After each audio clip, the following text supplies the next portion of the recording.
Jesus ele ensinou uma hermenêutica messiânica, que lia o Velho Testamento encontrando promessa e cumprimento. E nessa promessa e cumprimento, o alvo era descobrir o Messias, e o Messias era o próprio Cristo.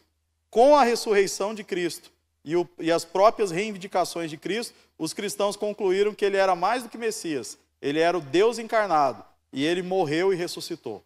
Então, ele está à direita de Deus Pai, e ele vai voltar para julgar. A partir dessas ideias básicas, que é chamado querigma, ou pregação da igreja, foi formulado o credo, os primeiros credos dos apóstolos e depois os concílios ecumênicos e depois as confissões de fé. Ou seja, a gente não tem uma total liberdade. Nós temos liberdade de exame da Escritura, mas nós temos uma tradição hermenêutica, por assim dizer, viva, que não é um tradicionalismo dos fariseus que Jesus condenou, mas uma tradição de fidelidade e interpretação bíblica que o próprio Cristo deu. E mais, isso não é cair numa tradição como a tradição católica? Não, porque essa própria tradição, ela é biblicamente derivada. Eu posso ler o Novo Testamento e tirar os princípios hermenêuticos de Jesus. Entendeu que legal? Então, nós temos tudo ali no Novo Testamento. A pregação da igreja primitiva e a forma de interpretar o Velho Testamento que Jesus transmitiu. E nós conseguimos derivar da própria Escritura o método. Senão, a interpretação judaica era tão válida quanto a interpretação cristã. E a interpretação judaica foi refutada porque ela não era a interpretação que Cristo ensinou. Sua pergunta foi difícil pra caramba, tá? Ainda bem que eu fiz um doutorado e refleti sobre esse assunto. E ainda bem para vocês que vocês estão ouvindo isso, porque isso você não acha em livro também não. Tá bom? Deus abençoe. Mais alguma coisa sobre a escola de Antioquia? A escola de Cartago, então, ela é o quê? Murão. Só que ela deu uma grande contribuição. Ela deu na matemática antiga, isso aí era chamado de prova real. Né? Ela deu a prova real, que é quando você faz o cálculo invertido para ver se o resultado bate. Né? Então, é mais ou menos assim. Eu vou fazer exegese histórico-gramatical. E aí eu vou chegar à conclusão do texto. Correto? Se fosse só a escola de Antioquia, acabou o trabalho. Qualquer que seja a conclusão. Aí vem a escola de Cartago, ou latina, e fala, não, agora você pega o resultado e compara com o consenso cristão histórico. Os nossos credos e confissões. E você pega essa interpretação sua e compara com o ensino geral e normativo da Bíblia. Se não contradisser, então pode manter.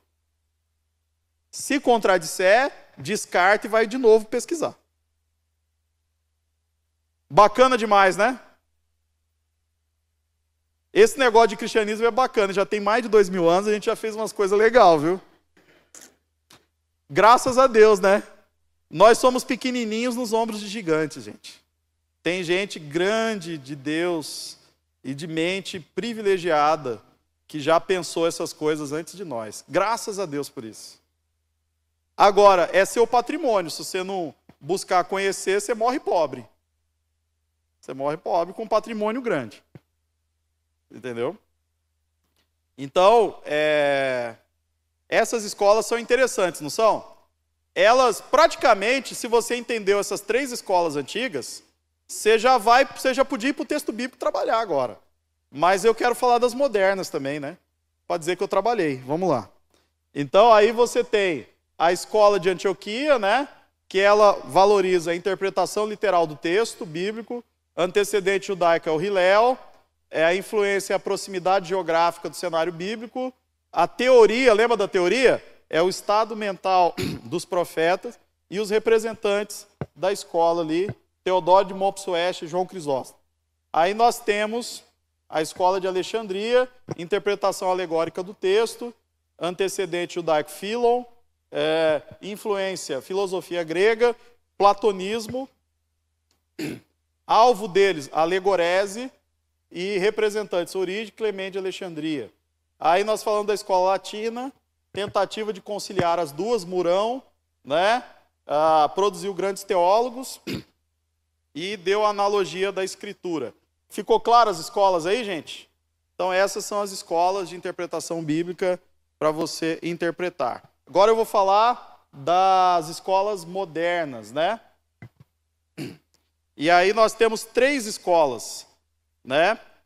Nós temos a escola histórico-gramatical, que é o equivalente à antiga escola de Antioquia, né? Que é a escola da reforma. Os reformadores, eles são histórico-gramaticais. O sentido do texto está no autor. O sentido do texto está no autor. Tá certo? Aí você tem a escola histórico-gramatical. Não, histórico-gramatical é a primeira. O sentido está no autor, que eu chamei de sentido original, lembra? Sentido original?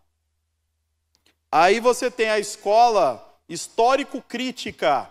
O sentido está no texto, mas no texto desconstruído, né?